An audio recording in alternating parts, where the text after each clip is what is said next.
بسم الله الرحمن الرحيم قال ألم أقل لك إنك لن تستطيع معي صبرا أن يضيفوهما فوجدا فيها جدارا يريد أن ينقض فأقامه سأنبئك بتأويل ما لم تستطع عليه صبرا أما السفينة فكانت لمساكين يعملون في البحر فأردت أن أعيبها وكان وراءهم ملك يأخذ كل سفينة غصبا فأما الغلام فكان أبواه مؤمنين فخشينا أن يرهقهما طغيانا وكفرا فأردنا أن يبدلهما ربهما خيرا منه زكاة وأقرب رحما وأما الجدار فكان لغلامين يتيمين في المدينة وكان تحته كنز لهما وكان أبوهما صالحا.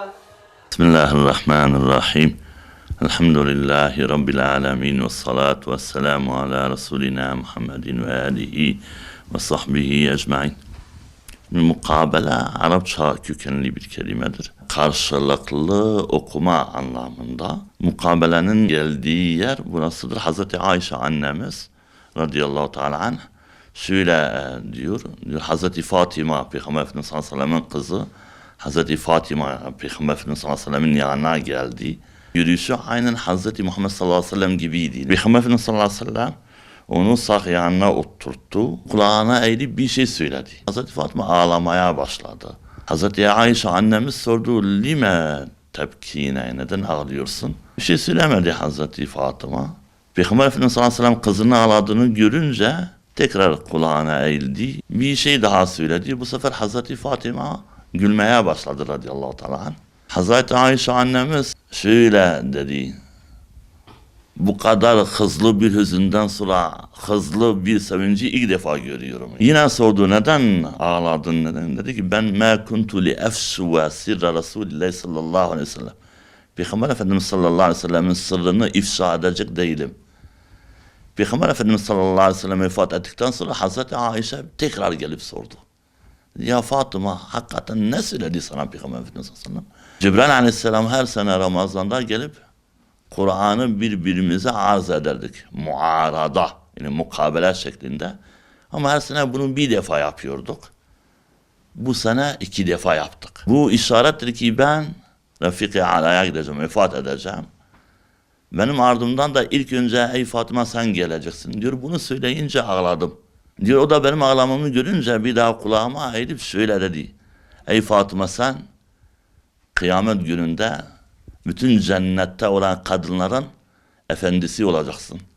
Diyor onu da duyunca diyor böyle keyfim geldi, ondan güldüm yani. Peygamber Efendimiz sallallahu aleyhi ve sellem ile Cebrail aleyhisselamın karşılıklı okumasına mukabele denir. Bir de İbn Abbas'ın bir hadisi var bununla ilgili. Diyor Peygamber Efendimiz sallallahu aleyhi ve sellem insanların en cömertiydi. Özellikle Ramazan ayında Cebrail aleyhisselamla karşılaştığı vakitte daha da cömert olurdu. Onun cömertliği esen rüzgardan bile fazlaydı. Cebrail aleyhisselamla karşılaştığı zaman Kur'an-ı Kerim'i birbirleriyle karşılıklı okurlardı. Bu hadise dayanıyor mukabele. Mukabele geleneği yani bugün Osmanlı'dan bize gelendir. Yani bugün de elhamdülillah Türkiye'de yine Balkanlarda bu mukabele görevi devam ediyor yine. Biz de her sene öğle ve ikindi namazlarından sonra 2 defa mukabele okuyoruz yine. Şimdi Ramazan ayının çok isimleri var. İşte isimlerden bir tanesi Şehr-ü Ramazan, Seyyid-ü Şuhuri, Şehr-ü Sabri, Şehr-ül Muvasat yani paylaşma ayı, Şehr-ü Tevbe, Şehr-ül İnabe. Bir ismi de Şehr-ü Tilavetil Kur'an'ini. İmam-ı Şafii radıyallahu teala anh her sene Ramazan ayında her gün 2 tane hatim okurdu.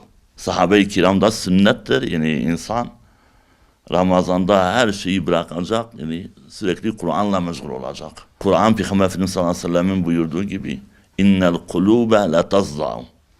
Kalpler aynı demirin paslandığı gibi paslanıyor. İlası tilavetül Kur'an'dır, Kur'an okumakladır. Bu ay inşallah böyle kalplerimizin o pasını giderecek. Peygamber Efendimiz sallallahu aleyhi ve sellem diyor ümmetimin yani amelleri bana arz edildi. böyle ümmetimin amelleri arasında Kur'an-ı Kerim'i öğrenip de unutandan daha büyük bir günah görmedim diyor. Onun için eğer Kur'an-ı Kerim'i unutmuşsak, akşetmişsek özellikle bu Ramazan ayında bu eksikliğimizi onaralım inşallah. وتركنا بعدهم يومئذ يموج في بعد ونفخ في الصور فجمعناهم جمعا وعرضنا جهنم يومئذ للكافرين عرضا